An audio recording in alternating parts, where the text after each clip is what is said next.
Hello. Let's go talk. Oh my god! Wow! Hey.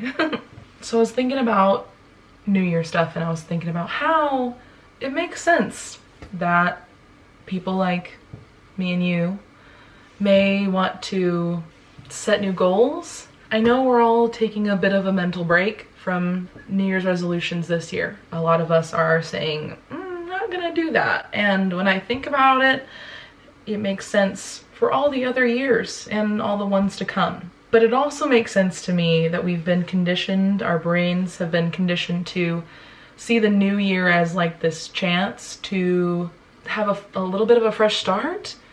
Like, I do kind of look around and think, I kind of want to get my shit together.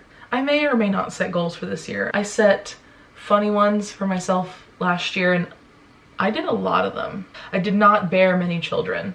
20, 30, you know? But I did think, how can I be helpful? How can I take something I already know, make it better for myself?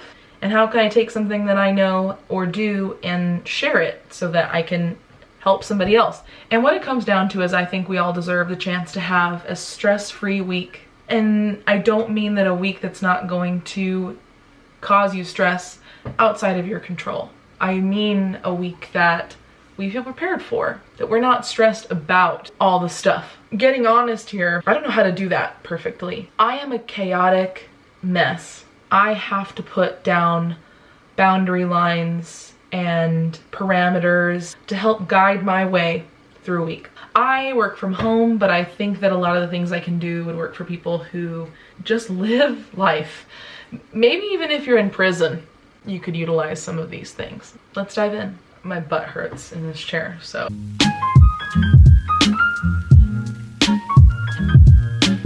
High school, college, and so many of the years after that were a bad time for me when it came to confronting the thing that was freaking me out. So in my 30s, maybe, I don't know, in my non-run away from all your problems years, I have learned to confront my stress zones head on. Head on. Apply directly to the forehead.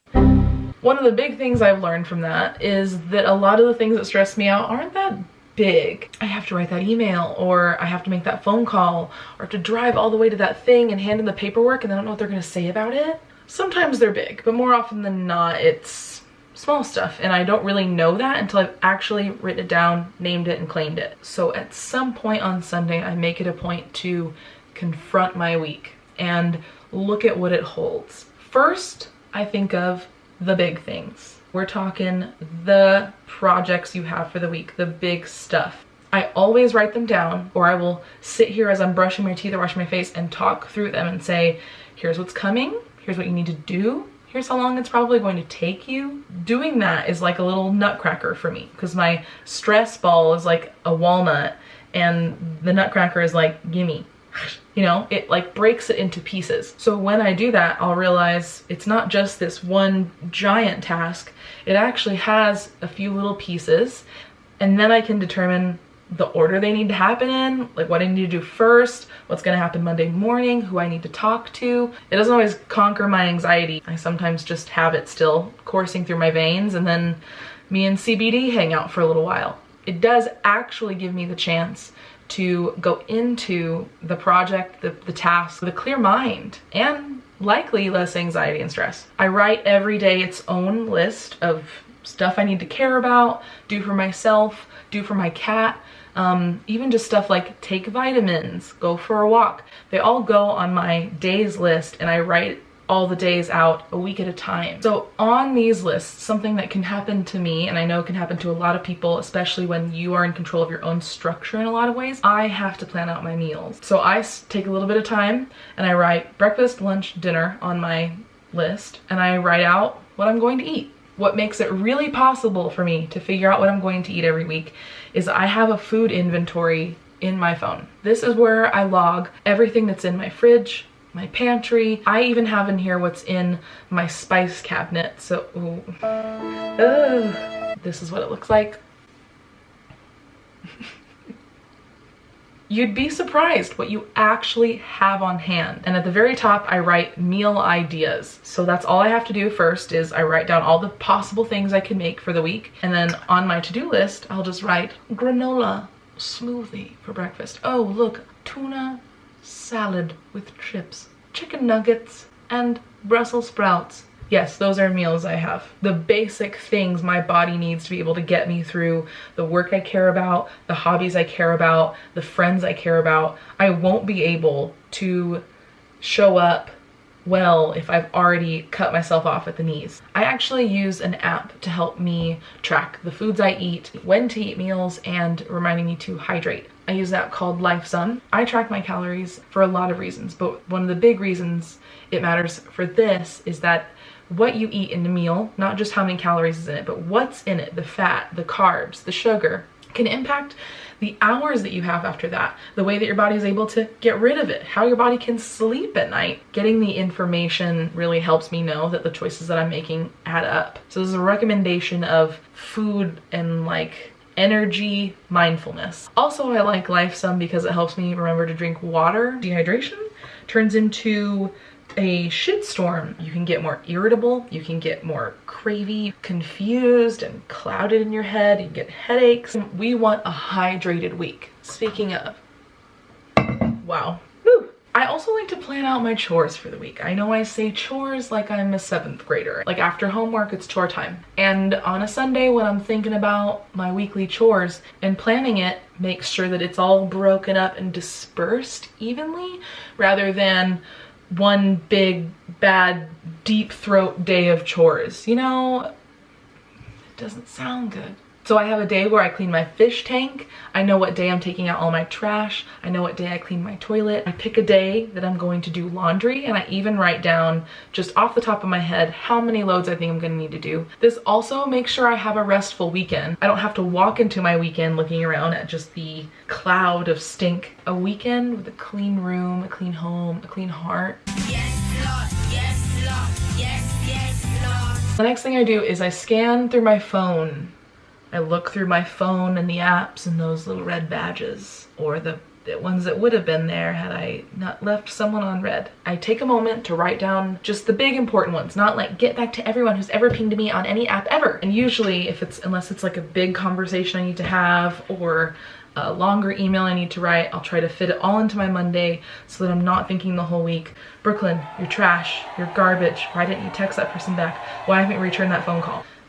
I just want to not have weird little chirpy birds sitting all over me, like pecking at my flesh. That's a horror film. That's hell for some of you. Then I plan my workouts and schedule them. I like to write the days I'm gonna have a little Peloton sesh, or I'm gonna do a weights workout, or try something else. To be honest, every time I work out, I make sure I'm going to have a kick-ass time. Habits have to be enjoyable for us to stick with them.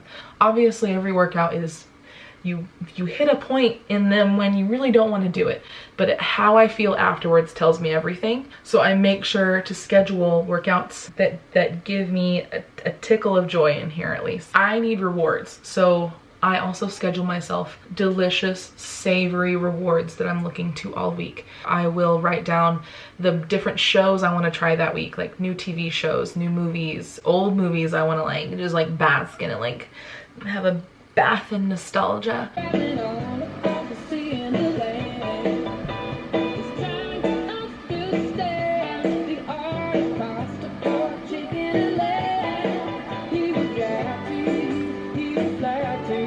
Or I plan a night with my friends. I love having a night with people to look forward to. I want them to be at the end of my week so I can just like, yeah. And the last thing that I do is this has become a part of my like future self journaling that I do in the mornings, asking myself what went poorly the week before. There's always something. I don't have a week where everything went to plan. I don't have a Sunday where I can't look back and say, here are some habits that you have you want to break, or you did that thing again. Let's talk about why. You were really irritable, or you were really isolated. Why is that? And something that comes up more often than not was that I let something stress me out more than it should, and I waste time letting it crush me. And I think a lot of us do this. That's really why I have this Sunday practice of revisiting the week before and greeting the next one and welcoming it in and like ushering it in, because the common theme that happens so much when I look back on the week I just had is that I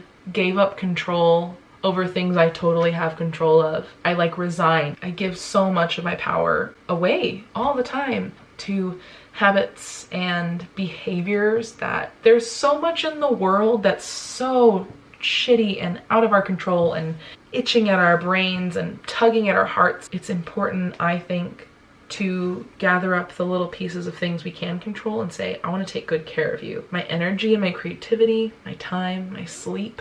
As my former Christian self would say, steward them well.